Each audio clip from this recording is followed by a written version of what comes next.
Hey, Barrett Edelstein here, your celeb expert and your Celeb Savant. Celeb Savant is a weekly entertainment show. We have long-form career retrospective type interviews with celebrities, singers, actors, and industry experts. Kojo Rigault is a singer-songwriter born and raised in Trinidad. His music has a reggae sound with a melting pot of genres, including soca, dancehall, R&B, and pop music. He found his voice in Trinidad writing with his friends, and in 1989 they formed a boy band inspired by Boyz II Men called New Creation, writing and singing their own songs. They became an overnight sensation, leading to the album Spirits of Gold, released in 1998. Kojo later moved to London to further his music career as a solo artist, working his way from the small stages of Trinidad to working with some of the world's biggest artists. After moving to London, Kojo worked as a respected A&R scout for Craig David's producer Mark Hill at his Stoosh Records imprint. He has collaborated with a number of artists including Jethro, Lone Star Sheeran, K. Warren, MC Vapor, Audley Anderson, and Risky Javan. Up next on Celeb Savant, we've got Kojo Rigault. Where do we find you in the world? How are you doing and what's happening in your life? If I'm in London, East Acton, London, it's the west part of London. Yeah, I'm happily residing here with my wife and kids. And let's rewind to the very beginning of your journey in the entertainment industry. So at what age, whether it was a child or teenager, did you decide, cool, this is my path? And how did that accumulate to where we are currently? So your entertainment industry journey. All right. Well, I never knew when I was listening to rap music that I'd be an entertainer because, I found myself, listening to the vibes of like early rap when it came, well, not when it came out, but just when I found myself listening to it was like listening to like LL Cool J and Slick Rick and stuff like that, and fiddling with it, trying to rap, my own little raps and stuff like that. Sometime in my life, my mother bought me like a keyboard, I was wowed by, just having a bit musical instrument in front of me. I dabbled with it. It was a kind of a Casio keyboard type, so, we just kind of play with the tones and, the first thing I told myself to play was like Axel F. And I didn't have much musical people around me. So, I just kind of like think about, just whatever things that came across my path, like Aha, Take On Me and those singles, was kind of like what kind of came my way to kind of learn to play easily. Because I live in St. Anne's, which is it's in Port of Spain, Trinidad and Tobago, where I was born. We had like some guys that I used to play football with. They would come past my way, going to like a neighborhood called Cascade, and they would be going on this kind of mission. That was a musical mission, I heard, where somebody was putting together a group. And I kind of being very inquisitive, tried to find out, more and more about, what they're up to, because I played football with them, but then they had this sort of activity going on. Like, oh, what's this thing you're trying to do? Like, it's, you're singing or something like. And this guy, he had like a kind of, he was a church going guy, but he was trying to help them form a sort of a cappella type, doo-wop type singing kind of thing, So I followed him one evening, asked the leader at the time, his name was Kevy. And I said, yeah, can I get a hang, a little bit? I got a keyboard, he just come and, see if I could kind of just jam with you a little bit, And he said, yeah, come along. And, so I came there, not being a real musician really, but I came with my keyboard in hand and I said, I just kind of pal with you all and see, see what you're up to. So he was trying to teach them a little bit about Boyz II Men and this is the groups at the time they were going, the doo-wop, like, the a cappella and so like the soul groups were like Jodeci and the Men and stuff. And, so the ideas were kind of there, what they were trying to do, but they would actually learn in church songs, like a cappella. Everything the guys, his name is David, David Paris, everything he was trying to teach them was kind of in line with being in sync with singing for church reasons, because he was kind of a gospel head, and to the idea was he was teaching them church songs and stuff. But we being young and impressionable, we loved what was going on at the time, and we didn't move away. We learned the church songs, and we went out and sung a little few church songs. But we started getting into the boys man and singing, some of those, those harmonious type of R&B, things will happen at the time. So yeah, from there we went on to like a few competitions on TV, and the girls started to get to know us. We became a little popular with the in crowd and stuff like that. And we tried to be the cool boys that we were. The group was called New Creation. And, we became very popular in Trinidad and Tobago as TV sensations, who could sing a cappella and do doo-wop type of things. We didn't win the top competition, which was called Party Time, but, we were well known now. And from there, I kind of pushed the border and said, hey, I kind of learned a little bit of a rapping. Why don't we kind of learn to rap this song that I wrote, because I was like drumming in schools and stuff and just making up my own raps and stuff like that, but didn't really learn how to write then songs and stuff. But, I just kind of just fiddle with rap. That's what kind of came out of me easily at the time. And one thing led to another. We had a demo. Before you know it, Eddie Grant heard the demo, and then he gave the group a recording deal. And we flew to his place in Barbados and started to record an album. And then how did that progress? So you recorded the album, and what were the next steps? We recorded the album. Eddie Grant and his business manager, Mike Dolan, fell out. They had a massive court battle, right, over the label that they started, Ice Records, yeah? I mean, Eddie went his way and Mike Dolan went his way, At the time, we didn't really know who Mike Dolan was, but I got to know him in the end, because what happens, we were signed to Eddie's label, but out of the deal, our manager made a decision to opt out of the deal. We had already recorded an album with Eddie Grant. We spent a lot of the time living at his house, wine and dine by him. It's a lovely place in Barbados. And then only to find out that we're now opting out of that deal. It was unclear to me the reasons why, because we were teenagers at the time, He just asked us, what do we want to do? And we just kind of said, okay, well, all right, your decision is the best, We got out of the deal only to re-sign to Mike Dolan, his business partner, competitor, right? We re-signed to his label in the UK, and we came over to the UK and re-recorded the whole album from scratch. Yeah, the exact album. I don't remember if we added an extra song, but we did record one extra song, but I'm not sure if it was on the album. But anyway, the fact is we did the album over in London. I think that's why we wanted to come to London, because we had recorded a cover of Hey Jude, which is kind of synonymous with the Beatles. And with the loss of Eddie, we wasn't sure if we could release the album in UK. I think it might have been the US territories, and we kind of felt a little bit aligned to UK. And so Mike Dolan, the deal might have appealed to my manager more, and we came back here and recorded it. After that, we went on a UK tour. UK got to know us. The single blew up. It got into the charts of the Box, which is one of those big competitive TV stations at the time. The video was amazing. It was done in Tobago. It was great. Showing up a sunny side to the Beatles' Hey Jude, it was reggae, we were young and Caribbean, and it was really, really beautiful. R&B and reggae mixed up in one, coming from Trinidad and Tobago. It was a great start for us.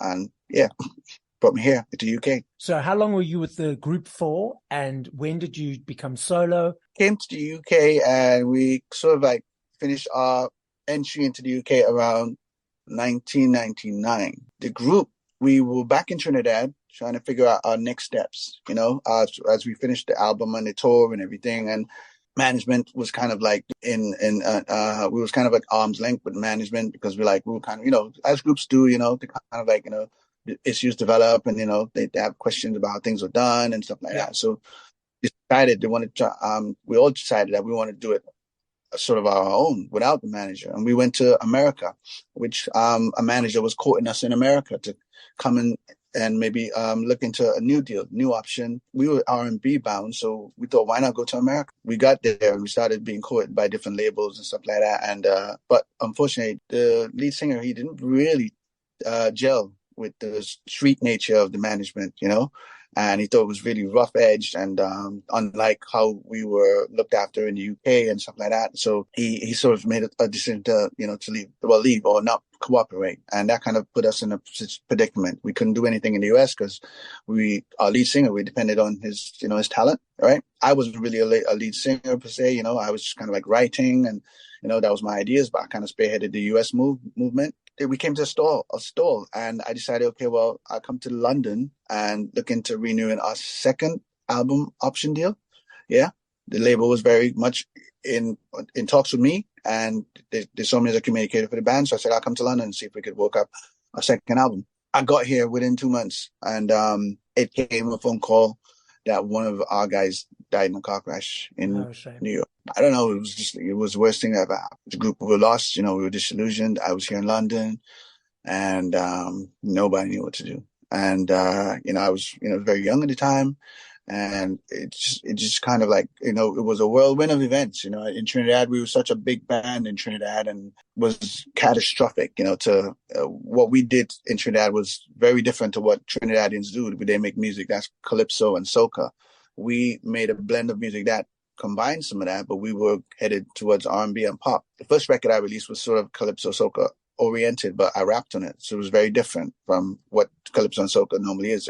They sing, I rapped a single, and it was like, whoa, it was very most different thing that came out of Trinidad, and we were kind of revolutionizing music. So when death of our member Rocky, we really wasn't sure how to come up from that. I stayed in London somewhat as a result, but it's kind of like it was a place for me to find myself. My wife was my girlfriend at the time. Yeah. She helped me through it. It was the toughest period of my life. It took me a long time to get over it. I really wasn't sure what I was doing for a long time. I started to get into music somewhat through my uncle-in-law. He had a record shop. His name's Smokey Joe. He's kind of a reason. He kind of nurtured me through the music game a bit, because he was working in the record business. He put out records, for a long time. But it was mainly soca records that he invested in. But because he knew the nature of the business, I think he kind of took me under his wing. My dad passed away, so I didn't really have a father figure. So Smokey was kind of like indirectly involved in my life, because my wife was, my first person to go to. She was my girlfriend at the time. But somewhat Smokey was always kind of like influential from the side. I didn't realize how important he was until, now I realize how close we are and how much we do together. But I walked through the industry trying to figure out, what do I do with my talent? The label was still kind of there, but we didn't have nothing to go on because the group wasn't there anymore. So I kind of like tried to think, should I learn to produce? Should I learn to, I can write, but should I learn to produce? I tried, I had an ear for music, and I started to listen to what is A&R. And I sort of found myself trying to incline myself to be an A&R person. I always admired the A&R people, Simon Cowells, and, the greats, Puffy and the guys who had ears for listening to music and discovering what's talent. And I was like, trying to learn, how to be an A&R scout. Eventually, I found myself working my way in the hands of being an A&R scout. I saw a record that came out when I came to London. It had the name of a producer who produced a remix for Craig David, who's big in the UK. Mm-hmm. When I came to London, I didn't really know what garage was, and the first single that I remember hearing coming out of the airplane was Rewind by Craig David. I thought, what is this music? I was like, this is really weird. But anyway, it was what UK was built on for urban music at the time, And from there, I was lucky to see a telephone number. I remember it in my head literally now, like when I saw it, like, who puts telephone numbers on a CD, and I saw the guy's name, and it's like Niraj Shah, and like, there's a number. I gotta call it. I was like, so, I just that gut thing. And I like, so I called it, and Niraj responded, and he said, hey, I said, I'm Kojo, I come from Trinidad. I give him a little bit of a story. I said, I can rap, and he said, okay, come up to my studio. But at the time, I was not just, I was well past rapping. I'd learned how to write songs, because I had to write for the group. I had to discover how to write everyone's vocal range, and I made the worst demos trying to mimic, the singers in the band, because one sounded like Johnny Gill, one sounded like Michael Jackson, one was like the bass man from Boyz II Men. I had to learn everybody's voice range and write for them, yeah? And that kind of forced me to learn how to sing. My demos were awful. They used to laugh at me. But through that, I learned how to sing. Yeah. I'm a good singer now, I would say. But back then I was like, whoa, these demos, I couldn't even listen to myself trying to make these demos. It was the funniest time. But but anyway, when I spoke to Niraj, I said, hey, I could rap, and 'cause I wasn't leaning on my voice as a singer yet, as an independent. artist, I was like, I think I know how to rap. I can write lyrics and stuff like that. So Niraj said, come up, throw demos at me, and we became great friends. And, and eventually said he's starting a label. It's called Berserk. Okay, what do you want? He said, I think you're kind of ears to the street, because I was going around looking for clubs to sing and do open mics at the time. Yeah. And he said, maybe you can find me some acts and stuff. I said, okay, cool, I'll try. And eventually I found a few things that I thought was interesting, and I brought it back, and he said, hey, you know what, this one guy, I like. And then there was a group that I found called Case Closed, and it was like, really liked this group. I didn't know that Niraj was actually working for an offshoot of Mark Hill, who's the producer for Craig David at the time, because they were good friends. They come from Southampton together, and it was like, studio buddies, and and they hung out in Southampton, but Southampton is like miles away from London. And so I never, clued up that Niraj came from the garage scene background, because he was living in West London. Anyway, so when I discovered the band Case Closed, he said, oh yeah, I'd like to try and show them to my partner, Mark, right? And then he said Mark Hill, and I was like, well, Mark Hill's name was big at the time, because, Lucian Grange was courting him as a producer, because he did so well with Craig David. By that time, Mark was working with like J-Lo and stuff like that, and Christina Milan, and great big singles and stuff. So when I was like, you're working with Mark Hill. Wow. He took that demo that I found for Case Closed, and he took it them, and he signed into the label. The label was called Stush Records. I was happy that I made that discovery and, the signing for Mark Hill's first label that he started off, and, I discovered the first act, funnily, they didn't go too far. They signed it. They started getting into demo making and whatever. I don't know. They got into management issues, and, as much as they were signing and announcing Music Week, as they were signing to Mark Hill, no sooner as, it fizzled away, that's done, and like, okay, well, that deal was over. But it was me and my A&R kind of props. I was like, hey, you know what? Hey, maybe I got good ears, So I moved on, but me and Niraj, we're still good friends to this day and stuff. I found myself in another little sort of label situation where my wife's cousin, she introduced me to some guy she was messing around with. They formed a label called Paromi Records. And I was like, hungry to be in the business, of music and stuff like that. Totally ignoring the fact that I have my own talent. I was just like, just trying to be A&R and stuff. Got myself into this, little kind of scenario. Okay, Paromi, they're looking for a guy. Next thing you know, hey, I'm A&R director. I'm like, whoa, title, A&R director for this label, Paromi Records. Whoa, with salary. I'm like, okay, this is great. It was cool. I mean, it was like in the East End of London, Essex, and I was like happy to just make a great discovery in an artist that was already doing well on a underground level in, let's say, drum and bass and garage, right? He's amazing rapper, and his speed that he rapped and so eloquently, I was like, I have to sign him. His name is MC Vapor. He's very notorious, this day in rap and stuff like that. If you hear him, his talent's amazing. I was happy to have an involvement in, I wouldn't say discovering him, because he was already, kind of sort of semi-known, but, just not invested in, and I had this deal where I could help him, and I said, you know what, I got to invest in him. He's great, so we put the money down and we invested in him, trying to get him, people to make a great album. And, he spent, quite a while working with us and great making records. And, I got him out and got a first video out, and got him all the press, and, helped made him visible. I couldn't say I helped make him a star. I mean, he went on to do his thing, but I did give him a lot of good press and get his face out there, and, help make him notorious. And I'm really happy I had a hand in his career. We're still cool as well now. And then eventually, walking away from A&R, I found myself working for a reggae label called Jetstar Records. And it was in this scenario that I ended up singing again, because what happens, like, Jetstar was kind of on the doorstep for me. I live in East Acton, and Jetstar, they just literally in Acton. And my uncle-in-law, Smokey, he said, he used to take me to that label when he used to buy records and take records there to sell. So he had a record shop, and he would go there, he would take records for them to release, and also buy records so that he can have in the shop. So I kind of got known to going into the reggae label, and I met the guy, Mr. Palmer. He was the head of the label at the time, and kind of loosely got cool with him. And eventually, one day, I just walked in and said, I like a job. And they said, what can you do? I said, well, I'm good with sales, He said, okay, we'll give you a sales executive position. I was like, happy, man. I got a job with Jetstar, it was a reggae label. It was so cool. You know what I mean? Got a job myself. It's a funny story with Jetstar. I was really interested. I worked with them for a while. I mean, everything was running smooth for a while. And then next day, one day I came in, a guy came in and they started seizing computers, like literally taking computers. Like, what's going on? Yeah. They went into administration. Literally right when I was working one day, I was like, I was like, hold up, am I gonna have a Wow. job? Wow. They folded. I couldn't believe it.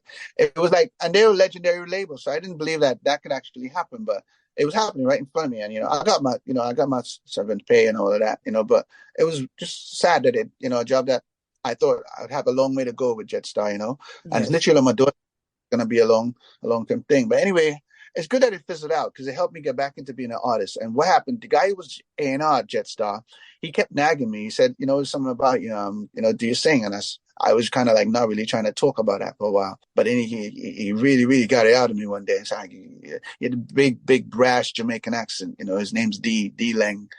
And his uncle's legendary in the whole reggae field back in Jamaica, And D had such a thick accent, but he would say, he tried to talk to me and say, you got, I know you got something in the brother. It's like so patois, And he kept nagging me and said, I'll go here in the studio. I like, yeah, I hear you, man, but I ain't trying to do it, But eventually he did get me in the studio, and the record that we got done was sort of breakout record that kind of reintroduced me into music as a solo artist. It was an experiment between dancehall and R&B. He had this producer called Alchemist, and they had a beat that I was just sitting there, and I kind of fused the ideas of 112 and R&B writing on the track, and it became known as I'd Like to Know. And I was like, okay, I was thinking of Mario, You Should Let Me Know, you should let me love you, that kind of idea, but I was always listening to 112, and Kevin Little had just broke out with his Turn Me On single. I tried to just kind of work where I'm at, and in my head was around 112. It went in between that vein on dancehall. Yeah, when it dropped, I was like, whoa, and people said, yeah, it's like 112 on dancehall. I was like, cool, I really appreciate that. It was a nice experiment. I didn't really know where I was going at the time. Yeah. And that was my first single that kind of let me sit in reggae, and because I couldn't write to calypso. I couldn't really, I mean, I wrote to calypso, but I rapped to it, but I couldn't find an R&B space in calypso to write love songs, and I do know that when I wrote the album for New Creation, that love songs is kind of what kind of flowed out of me very easily. And, we did some experimental things, but the ideas that came from me, like, all love related, I love Marvin Gaye and, and Michael Jackson and, Curtis Mayfield. What I didn't find myself listening to was a lot of Bob Marley, but finally I found myself in reggae, and it's taking me down this, reggae route. So you released that single, and how then did that journey to the current day? So how long ago was that, and what was the next steps? It was like, okay, where do I find myself going as an artist? D was pushing, it's like, okay, you got to follow it up, come up with some other ideas, He was constantly trying to get me to work with other people and things like that. And then he came up, I can't remember who found the idea first, but the Ghetto Boys had worked with the single. And I can't remember the single name, but I remember bum ba-da-dum, bum bum bum bum bum ba-da-dum, dum, dum, yeah. But I do remember the track was kind of looped from what Mark Morrison used for his single. I remember those kind of music was around and bouncing around, and I was like, okay, this is an R&B group, but I'm focusing on reggae here. And then somewhere along the line, the lyrics came to me, sort of a dancehall type swing, and I came up with a single, Ghetto Girl, right? Queening of the Ghetto was a single that came up, and I was like, whoa, I just wrote the song. Got a kind of dancehall swing, but it came from my hip hop kind of bounce. How do I get it to where it needs to go? Because it was a hip hop beat. Didn't really want to work on a hip hop track. But somewhere along the line in my little networking swings, I met this producer called Livingston Brown. And Livingston Brown produced Maxi Priest. The manager who I met in this seminar, he said he managed Livingston Brown and he managed Maxi Priest. So I was desperate to work with either one of them. He came for me to work with Livingston Brown. I said I had a single that song that I wrote. Livingston that was his sound. The reggae is what So I was like, okay, so we went there with the single. I had all the lyrics and ideas in my head. Ghetto Girls is amazing. It's a work of art now that I could keep on listening to. I remixed it over and over and over several times, because it's just a song that's it's a winner for me, and the way it came about, I'm really happy. It charted for me in the UK.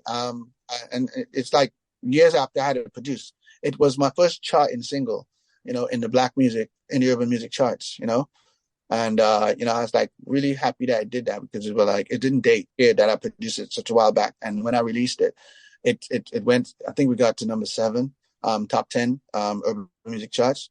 And from there, I was like, this is my journey. I think, okay, I'm walking the route of reggae and R&B kind of, swing and stuff like that. I'd like to know. And then I had, Ghetto Girls. And then eventually what happened, I was looking for a remix of Ghetto Girl, and I've heard about a remixer called K Warren. I called him up and said, hey, can you work with me on a remix here for Ghetto Girl? And he did amazing garage remix. Garage, still was a prominent music of the day, and garage was his field. And he said, yeah, I'll happily do it.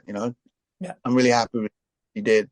But to working with K Warren led to my next single because he, being a garage remixer, that was what his trade was, but he had a single. He had a beat that he had lay about in his, his files that he never did anything with. And he said, I got this track here and I'd love it to, I'd love to show it to you because you're kind of doing reggae and I have no one else to show it to.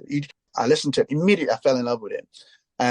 It came my next single called Loved Up. And by the time I did Loved Up, I had already, being a hustler, I hustled myself into working for Metropolis Studios, which was not far from where I lived. Became production executive for Metropolis. And in this complex, I mean, magic happens there. Rihanna recorded there, Mark Ronson records there, Scissor Sisters, everyone, come there. Adele, they've mastered their work there. This is a mega complex of where talent happens, And I was happy to get the job.